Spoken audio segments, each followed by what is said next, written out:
The first thing Mara Bellini saw inside the Villini dining room was blood on a white tablecloth. Not much, just a narrow red streak beside a shattered crystal glass, bright enough to look almost deliberate. Two men in dark suits were dragging the mansion's shipping manager through the double doors, while 12 untouched plates cooled beneath the chandelier.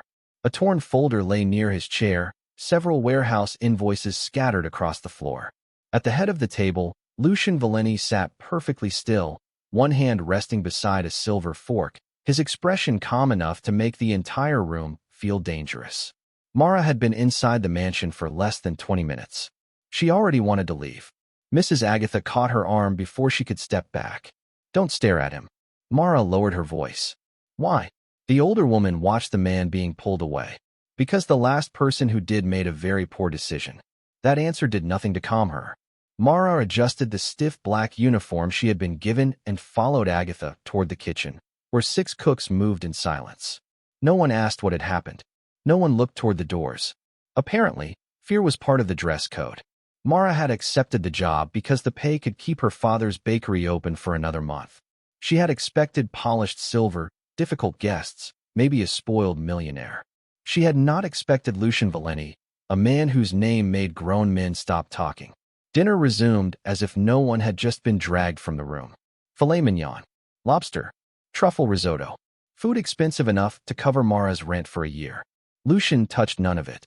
He lifted the fork once, paused, then placed it down with such careful control that Mara noticed what everyone else pretended not to see. His fingers were trembling. Not with fear, with effort. 20 minutes later, every plate remained nearly full. Lucian rose and left without a word. The entire kitchen seemed to exhale at once. Mara was sent to clear the private washroom near his study. She found him there, one palm braced against the marble sink, shoulders tight beneath his black shirt. His breathing came shallow and uneven. For one strange second, the most feared man in the house looked less like a king and more like someone losing a battle no one else could see. Mara shifted her weight. A copper pan slipped from the cart and hit the floor with a brutal clang. Lucian turned instantly. His dark eyes pinned her in place. Mara grabbed the pan and held it against her chest. "I was testing its durability." His gaze dropped to the pan, then returned to her face. "By throwing it. It's a modern method." Silence stretched between them. Then something almost like amusement moved at the corner of his mouth before disappearing.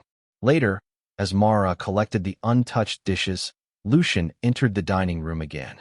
He pushed one plate toward her. "Taste it." She did. The food was flawless. "Well." His eyes never left hers. Mara set down the fork. "The meal isn't the problem." The room went still. Lucian leaned back slightly. "Then what is?" Mara should have lied. She needed this job. Instead, she met the gaze that terrified everyone else. "You are." Mara expected to be fired before breakfast. Instead, Mrs. Agatha handed her a fresh apron and a warning look. "Whatever you said to Mr. Villini last night, don't say it again."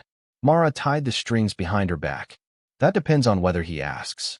Agatha closed her eyes for one patient second. "You are either very brave or very unemployed." By noon, Lucian still had not appeared. No message. No punishment. Nothing. The silence bothered Mara more than anger would have.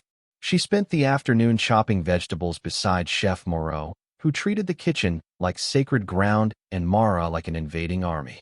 When she suggested making a simple stew for the staff, he looked personally offended. "This house does not serve peasant food." Mara glanced at the untouched silver trays waiting to be washed. "Maybe that's why nobody eats." He nearly dropped his knife. An hour later, after Moreau left for a supplier meeting, Mara took over the back burner. She browned onions, added tomatoes, short pasta, black pepper, and a spoonful of honey. At the last moment, she rubbed a strip of orange peel around the rim of the pot, the way her mother used to when money was tight. And the kitchen needed to smell richer than it was. The staff gathered around the long prep table, bowls steaming in their hands. Mara had just taken an embarrassingly large bite when the kitchen went silent. Lucian stood in the doorway. No jacket. Dark sleeves rolled to his forearms. The room changed around him. Mara tried to swallow too quickly and immediately started coughing. Theo Romano, standing behind Lucian, slid a glass of water across the counter. She drank half of it in one breath. Nice to meet you under such dignified circumstances. Lucian's gaze moved to the napkin caught in her hair. Clearly, a few workers stared at the floor to hide their smiles. Lucian stepped closer to the stove. What is that? Dinner for people who actually eat. Theo turned away, shoulders moving once. Lucian noticed. Something funny? Theo's face became blank. Not at all. Mara filled a small bowl and placed it on the counter. Try it. Every person in the kitchen froze. Men like Lucian were served. They were not invited. His eyes narrowed, but he picked up the spoon. The first taste made him go completely still. For a fraction of a second, the hard control left his face. A memory passed through his eyes too fast to name. A small kitchen. A woman's laughter. Blue ceramic warming his hands. Then the memory broke apart. A slammed door, hurried footsteps, and a sound he had spent 2 years trying not to hear. The spoon struck the bowl. Mara bent to catch it at the same moment he reached down. Their fingers touched. Heat moved up her hand before she could pull away. When she looked up, Lucian was too close. Cedar, clean cotton, and something faintly dangerous. His gaze dropped to her mouth. Not long, just long enough. Tomorrow, he murmured, you'll make this again. Mara straightened slowly. How many servings? His eyes stayed on hers. 1. He turned toward the door, then paused. And you'll sit across from me while I eat. By the 4th midnight dinner, Lucian Valeni had stopped pretending Mara's presence was part of the treatment. The small dining room behind his library had become their private territory. No guards, no silver service, no staff hovering near the walls. Just 2 bowls, 1 low lamp, and the strange quiet of a man learning how to eat again. Mara served him onion soup the first night, lemon pasta the second, and beef stew the third. He never praised anything. He simply finished more than he had the night before. Mara noticed every detail anyway. The way his shoulders loosened after the first few bites. The way he stopped checking his phone when she sat across from him. The way he always waited until she tasted the food before touching his own plate. You know, she murmured, tearing a piece of bread. Most people use words when they like something. Lucian lifted one brow. I ate it. That's not a compliment. That's evidence. A faint curve touched his mouth. Then consider the plate my statement. On the 5th night, Mara made pasta with roasted peppers and far too much chili. Lucian took 1 bite and kept chewing with the grim discipline of a man enduring interrogation. 30 seconds later, his ears turned red. Mara leaned forward. Are you okay? He reached for his water without breaking eye contact. Perfectly. You're sweating. It's warm in here. She glanced at the thermostat. It's 68 degrees. Outside the door, Theo coughed into his fist. Lucian's gaze shifted toward the sound. Do you need something? No, Theo's voice came out suspiciously strained. Just appreciating the silence. Mara waited until Lucian finished his 3rd glass of water before sliding the bread basket closer. You could admit it's too spicy. I could. Will you? He took another bite out of pure stubbornness. No. She laughed before she could stop herself. The sound changed something in his expression. It softened him for 1 unguarded second, and Mara felt the pull of it low in her chest. Later, while clearing the table, she noticed the black ring beside his plate. Lucian removed it every night before eating, always turning the engraved side downward. This time, she caught the date inside the band. 2 years earlier. Who died? The question left her quietly. Lucian's hand stilled. You ask too much. You answer too little. He slid the ring into his palm. My sister. The room lost its warmth. Mara wanted to ask more, but the look in his eyes told her the wound was still open. She reached for a jar on the highest shelf instead, stretching onto her toes. Lucian moved behind her and lifted it down with 1 arm passing beside her shoulder. His chest nearly touched her back. Mara turned. He was close enough that her breath caught between them. His eyes dropped to her lips. She did not move away. Neither did he. Careful, he murmured. Mara's voice came softer. I am being careful. Lucian stepped back first. That night, when she returned to her room, a velvet box waited on the bed. Inside lay the black ring and a handwritten note. The next morning, Mara left the velvet box in her room but slipped the ring into her pocket. She told herself she only wanted to keep it safe. The truth was harder to name. I can't wear this and eat at the same table. Keep it until I understand why I can eat when you're here. The black ring stayed in Mara's pocket for 3 days. Lucian never asked for it back, and she never mentioned the note. Their midnight dinners continued. but something had shifted. He ate. She talked. He watched her more than the food. Then, on Thursday afternoon, Mara found the locked kitchen beneath the west wing. The door had been left slightly open, as if someone had entered in a hurry and forgotten to hide the past behind them. Dust covered the counters. Copper pans hung untouched above an old stove. On the table sat a blue ceramic bowl, the same shade Lucian had seen in his memory. Mara stepped closer. A framed photograph rested beside it. Lucian, younger and less guarded, standing beside a woman with his eyes and a bright, fearless smile. Alessia. Mrs. Agatha appeared in the doorway behind her. You shouldn't be here. Mara looked at the photograph. She was his sister. Agatha's expression tightened. She was the only person who could make him leave a meeting for dinner. On the counter, Mara found a worn recipe book. Several pages were stained with oil and flour. One recipe stopped her cold. Tomatoes, basil, roasted garlic, and orange peel scorched briefly over a flame. It wasn't the same stew Mara had made for the staff, but the scent would have been close. Enough to unlock a buried memory. At the bottom of the final page, Alessia had written one line in blue ink. Lucian isn't afraid to die. He's afraid to survive alone. Put that down. Lucian's voice cut through the room. Agatha quietly left. Mara turned with the book still in her hands. He closed the door behind him and crossed the kitchen without hurry. That calm was worse than anger. There are places in this house you are not allowed to enter. Mara set the book on the table. Then why keep them exactly as she left them? His jaw tightened. You don't understand what you're touching. I understand enough. Lucian stopped in front of her. One hand came down on the table beside her hip, blocking the easiest path out without touching her. His presence filled the space, controlled, dark, too close. You think a few meals give you permission to examine my grief? Mara held his gaze. No, I think starving yourself for 2 years doesn't honor her. Something dangerous flashed in his eyes. Be careful. I have been. Her voice lowered. Careful enough to notice you remove that ring before every meal. Careful enough to see you punish yourself every time you remember her. Lucian leaned closer, his breath warm against her cheek. You should learn to fear me. Mara's pulse jumped, but she didn't step back. You should stop using fear to hide sadness. For one suspended second, anger and attraction moved between them like heat. His eyes dropped to her mouth.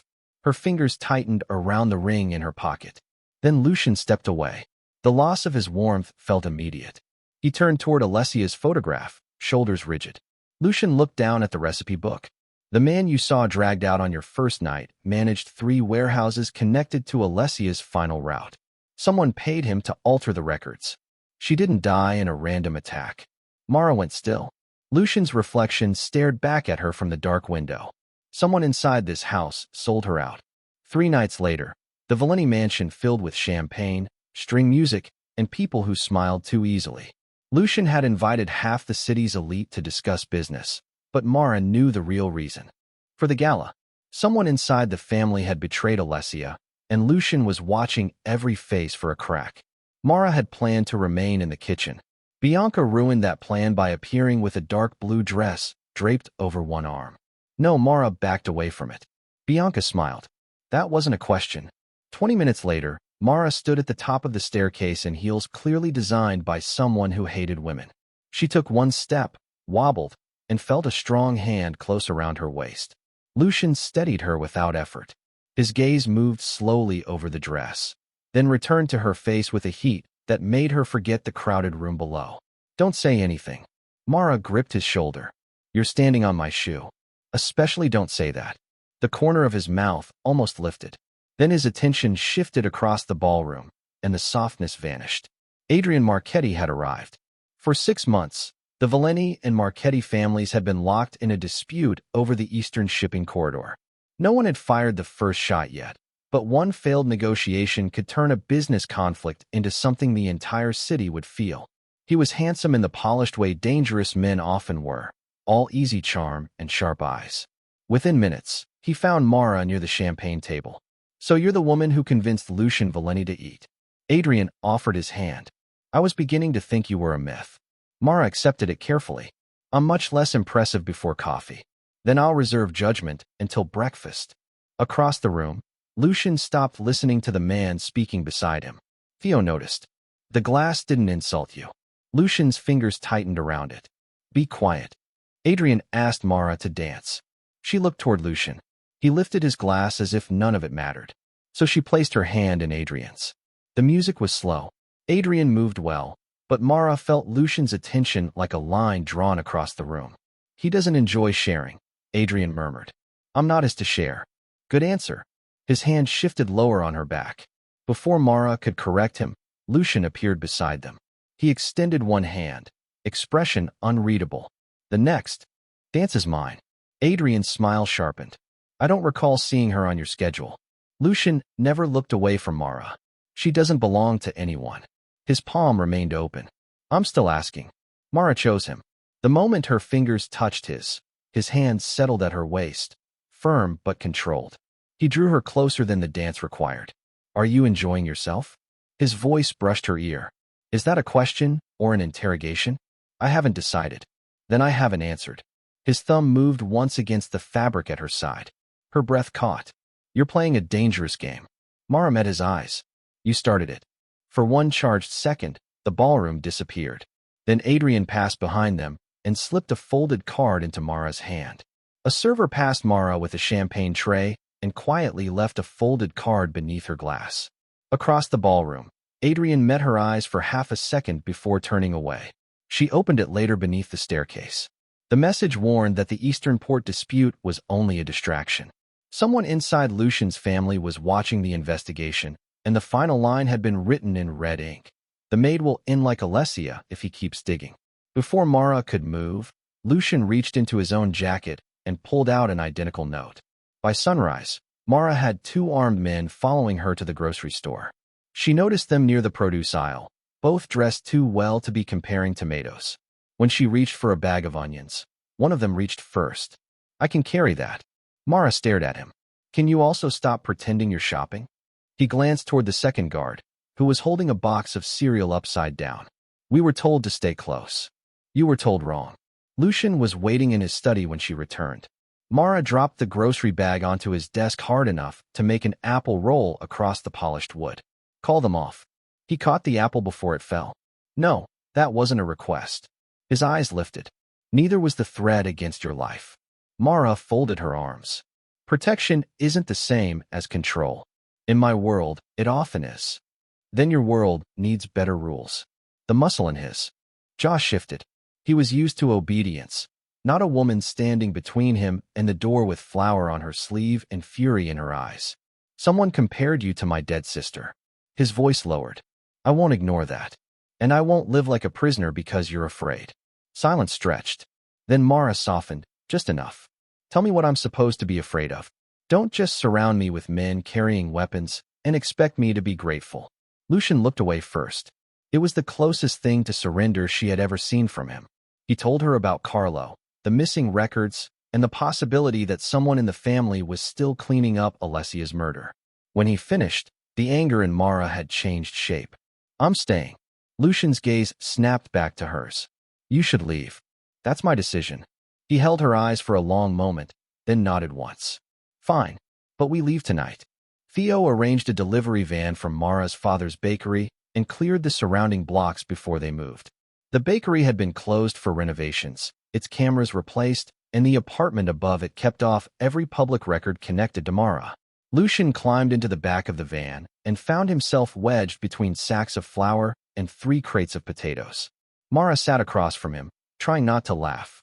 You look very intimidating beside the onions. You can still be fired. That threat has lost its flavor. At the bakery, her father handed Lucian an apron before allowing him near the kitchen. Mara's father had already been moved to Bianca's guest house under a different name. He had only returned for 1 hour, under Theo's protection, because he refused to let Lucian enter his kitchen without proper clothing. The words "kiss the cook" stretched across his chest in red letters. Mara laughed until she had to grip the counter. Lucian stared down at it. Not one word. I wouldn't dream of it. That night, rain tapped the windows while Mara found him alone in the darkened kitchen. She touched the scar near his collar. Does it hurt? His hand closed gently around her wrist. It used to. And now? His gaze dropped to her mouth. Now I'm trying to think about something else. Mara didn't move. Lucian's thumb brushed her pulse. May I kiss you? She nodded. The kiss began slowly, warm and careful, then deepened until her fingers tightened in his shirt. Lucian stopped first, forehead resting against hers. If I continue, I won't want to stop. Mara's smile touched his breath. Then tonight, we stop. The next morning, the bakery's rear alarm had been triggered. Nothing was damaged. On the center counter sat Alessia's missing recipe book, wrapped in brown paper. A red handprint marked the package, and beneath it was a name Lucian had not heard in 2 years. Samuel Reed, Alessia's former security driver. The red handprint on Alessia's package was paint, not blood. Theo traced the symbol to Samuel Reed, Alessia's former security driver, who had disappeared the week after her death. A burner phone hidden inside the wrapping contained one message. I kept the book because I knew Carlo would destroy it. He knows I'm alive now. Finish what she started. Lucian knew that before Theo finished checking it, but the message still landed exactly as intended. Someone wanted him angry. Angry men moved fast. Angry men missed details. Mara opened the book on her father's flour-covered counter and noticed tiny black dots beside several ingredients. These marks weren't part of the recipes. She recognized a pattern in the repeated first letters, but the meaning remained unclear until Theo brought up 2 years of shipping records. For the next 6 hours, Mara tracked ingredients and quantities while Theo matched them to ports, dates, and account transfers. By evening, the code revealed what Alessia had hidden: Bay Street warehouses, March 17th, and payments routed through a company controlled by Carlo Valenti. She had turned her recipes into a ledger. Every shipment, payoff, and private meeting led back to Carlo Valenti, Lucian's uncle, the man who had taught him how to hold a weapon, negotiate a deal, and never trust outsiders. Lucian closed the book with deliberate care. We're going home. That evening, every senior member of the Valenti family sat around the long dining table. Mara served Alessia's dishes one by one while Lucian watched Carlo from the head chair. No raised voice. No visible anger. That made him more frightening. Port Mason, Lucian murmured as Mara set down the first course. Carlo's fork paused. What about it? A shipment disappeared there 2 years ago. The next plate arrived. March 17th. Carlo reached for his wine. I don't remember every date. Lucian's gaze stayed cold. Alessia did. A tiny crack appeared in Carlo's composure. Mara carried out the final dish, an almond tart copied from Alessia's last marked page. Carlo pushed back before the plate touched the cloth. Get that away from me. Lucian's eyes sharpened. Alessia's toxicology report had never been released, and only 3 people knew traces of bitter almond compound had been found in her blood. Carlo had just reacted to information no innocent man should have possessed. The room went silent. Carlo's face hardened. This is absurd. You're trusting a maid over your own blood. Lucian placed a folder on the table. Bank transfers to the shipping manager from Mara's first night. Altered security logs. Alessia's sealed toxicology report. A recorded message from Samuel Reed naming Carlo as the man who ordered the route change. No, his voice remained calm. I'm trusting evidence. Carlo turned on Mara. She's made you weak. Lucian rose slowly. Power seemed to move with him, dark and absolute. Mara didn't weaken me. He slid the folder across the table. She made me clear enough to see you. Carlo lunged for the door, but Theo and 2 guards blocked him without drawing a weapon. No struggle followed. There was nowhere left to run. Later, Mara found Lucian alone in the old kitchen, one hand resting on Alessia's blue bowl. Revenge had brought him no peace. She wrapped her arms around him from behind. For once, he did not stiffen. He leaned into her like a man too tired to stand alone. I don't know if I can become the man you need. Mara moved around to face him. Then what will you do? His hand rose to her cheek, thumb brushing her skin with painful tenderness. Let you go before I become selfish enough to keep you. Lucian tried to remove himself from Mara's life the next morning as neatly as he handled a contract. Her remaining wages had been deposited. Her father's bakery loan had been restructured through a legitimate investment firm. No hidden clauses. No debt owed to the Valenti family. Mara read the documents twice, then placed them on his desk. You arranged all this without asking me. Lucian stood by the window, shoulders rigid beneath a charcoal shirt. You wanted choices. This isn't a choice. It's you deciding that leaving is best for me. His expression tightened. Staying near me puts you at risk. And pushing me away makes you noble? Mara stepped closer. Letting go doesn't mean throwing someone out of your life. For once, Lucian had no prepared answer. The man who could silence a room with one look seemed almost defenseless beneath hers. I don't know how to do this, he admitted. The words were quiet, stripped of power. People stay because they fear me, need me, or owe me. You don't. Mara's anger softened, but she didn't rescue him from the truth. Then learn how to be chosen. His eyes held hers. And if I fail, you apologize. You listen. You try again. That's how normal people do it. A faint breath of laughter escaped him. You make normal sound exhausting. It is. Outside the study, a floorboard creaked. Lucian opened the door. Bianca and Theo stood in front of a painting hanging upside down. What are you doing? Bianca studied the frame with great seriousness. Discussing art. Theo nodded. Very deeply. Lucian looked at the inverted landscape. It's upside down. Exactly, Bianca replied. That's why it's complicated. Mara covered a smile. Lucian shut the door in their faces, but the tension had broken. When he turned back, his expression was different. Less guarded. Stay, he said. No command. No threat. Not as an employee. Not because I fixed the bakery. Stay because I'm asking. Mara crossed the space between them. Then stop making decisions for me. I'll try. And stop assigning guards to follow me through grocery stores. That may require negotiation. She raised one brow. Lucian, I'll try harder. That night, they stood alone in the small dining room where he had first ordered her to sit across from him. Lucian removed the black ring and placed it on the table. Mara untied the yellow scarf from her hair. His fingers moved through the loose strands with surprising gentleness. Are you sure? His voice had gone low. Mara set her palm over his chest, feeling the steady force beneath it. This time, I'm not staying because you need dinner. He kissed her slowly, then deeper when she leaned into him. Every touch asked before it took. Every pause gave her room to choose. When the bedroom door finally closed, there was no fear between them. Only trust. Mara woke after sunrise to an empty bed. The black ring lay on Lucian's pillow. Outside, engines started across the courtyard. Theo met her in the hall, already armed and moving fast. Where is he? Theo's face gave nothing away. Meeting Adrian. Mara's stomach tightened. Why? To end the war before it reaches you. On the nightstand, Mara found a copy of the unsigned peace agreement. The final page listed the meeting place, Pier 12, the old Marchetti warehouse. Mara reached Pier 12 10 minutes after Lucian's convoy. She had found the address on the peace agreement and refused to remain behind. Theo finally agreed to drive her after she made one thing clear. If he left without her, she would call a cab and follow them alone. He ordered her to stay in the car. She opened the door before the engine stopped. Inside, Lucian stood across from Adrian at a steel table, no weapons drawn, no men shouting. Only two powerful men measuring how much blood a future peace might cost. You weren't invited. Lucian's gaze cut toward her, anger flashing first, relief second. Mara folded her arms. Neither was I when you decided to risk your life for me. Adrian leaned back, almost amused. I see why you started eating again. Lucian ignored him. The agreement on the table would end the conflict, backed by 3 neutral business families and a federal mediator working through the legal port authority. The price was steep. Lucian would surrender majority control of the eastern shipping corridor, a route the Valeni family had held for decades. Lucian placed his signature beneath the terms, accepting inspections, shared oversight, and penalties severe enough to make retaliation costly for both sides. Adrian studied it. You're giving up a fortune. I'm preventing a war. For her. Lucian looked at Mara.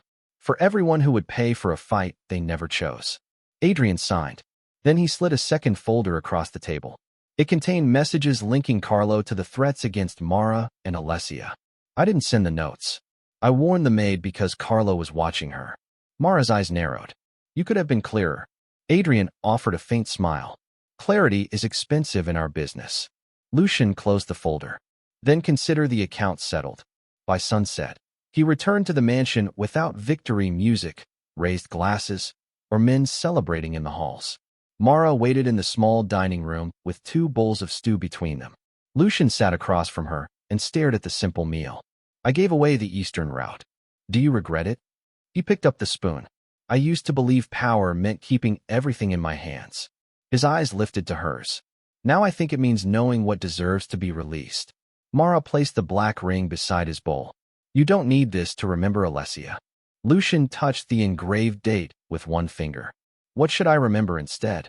That she loved you enough to want you alive. He placed the ring inside its box and closed the lid. 1 year later, Mara's father's bakery had become a community kitchen that served free meals and trained young cooks who needed a second chance. Lucian invested, but Mara ran it.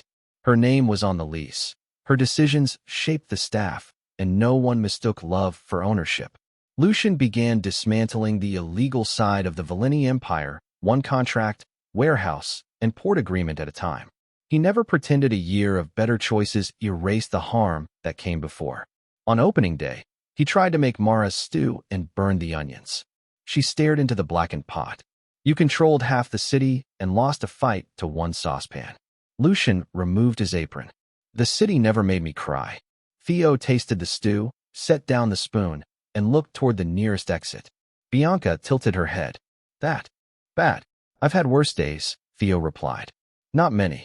Lucian laughed in front of everyone. That evening, Mara served 2 fresh bowls after the kitchen emptied.